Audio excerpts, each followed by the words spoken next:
السلام عليكم ورحمة الله تعالى وبركاته. أصحابتنا كحرن كنال كنان إيش عيارها كسو دوادا مقال عصب أو كترسن حبنتيني وررك عيارها. kooxda Real Madrid ayaa rumaysan in aan loola dhaqmin sida kooxaha kale. ciyaartoyda iyo tababaraha kooxdan ayaa caraweyn la tagay habeenkii xalay ahaa kadib markii ay barbaro 2-2 ah la galeen kooxda Sevilla iyagoona aad ula yaabanaa wixii dhacay daqiiqadii 74 ee ciyaarta. kubad koorna ahayd oo ay soo qaaday kooxda Sevilla ayaa gacanta kaga dhacday Eder Militao maadaama oo aan garsooruhu arkin ciyaarta ayaa sii socotay. kooxda Real ayaa kubadda la gashay xerada ganaaxa ee Sevilla taasi oo keentay in Benzema la carqaladeeyo laguna abaalmariyo Rigore. hase ahaatee VAR ayaa soo dhex gashay go'aankani oo ka abaalmarisay kooxda Sevilla Rigore maadaama oo iyaga gacantooda horeysay. waa tuugo, waa fadeexad iyo weliba waa cadaalad darro ayaa ka mid ahaa hadalladii ay ku qaylinayeen xidigaha kooxda Real Madrid.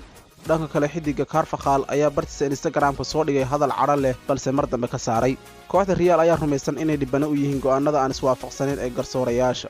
tusaale ahaan waxay farta ku fiiqeen kubaddii gacanta kaga dhacday laacibka Filipe ciyaartii darbiga ahaa ee ay la ciyaarayeen kooxda Atletico markaasi oo wax gool kulaad ah loo dhigin kooxda Real Madrid. waxa ay ku dhagan tahay in sida kooxaha kale loola tacaamulo aan loola dhaqmin. shakigan ayaana kooxda gudaheeda ku soo badanayay usbuucyadii ugu dambeeyay waxayna hadda dareensan yihiin sidii in lagu adkaynayo qaaditaanka koobka La Liga.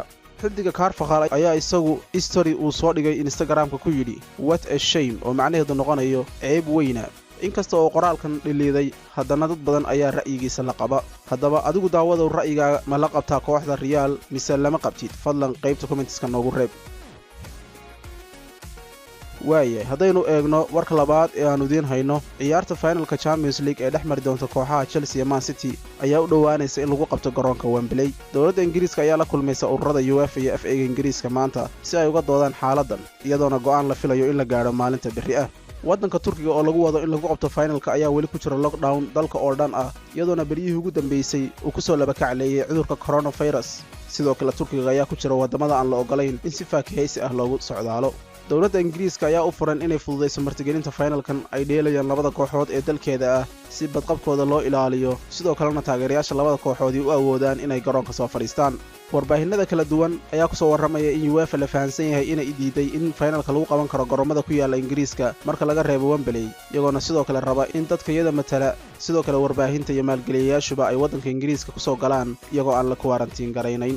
xiriir ka dhexeeya dowladda Ingiriiska iyo UEFA ayaa hadda xoogan kadib markii uu garowsaday madaxweynaha UEFA ee Kafarin doorka muhiimka ah ee dowladdan ku lahayd cadaadis saarista kooxihii ku hanjabay inay samaysanayaan koobka ka baxsan gacanta UEFA ee Super League.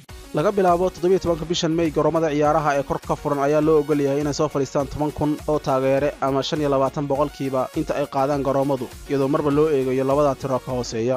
tan macnaheedu ayaa in haddii garoonka 25% taageerayaasha fadhiisan kara ay ka bataan 10,000 in garoonka loo ogol yahay tirada hooseysa ee 10,000 ah. balse arrinka finalka ayaa tan ka duwan iyadoo oo loo ogol yahay in finalka ay garoonka Wembley soo fadhiistaan 20,000 oo taageere. asxaabtan waxaan muuqaalkan oo ka tirsan xubinteena wararka ciyaaraha intaas ay ku eegayay. fadlan ha ilaawin inaad muuqaalkan like iyo share siisid sidoo kalena aad qaybta comment-ka ka tagtid wixii faalla aad qabtid. ugu dambeynna ha ilaawin inaad subscribe saartid channelkan adoo daaray gambalelka digniinta si ay ku soo gaaraan muuqaalada ugu dambeeya ee aan soo gelino. waa anigoo idin lees maqal dambe oo xiiso leh. wassalaamu calaykum waraxmatullaahi tacaala wabarakaatu.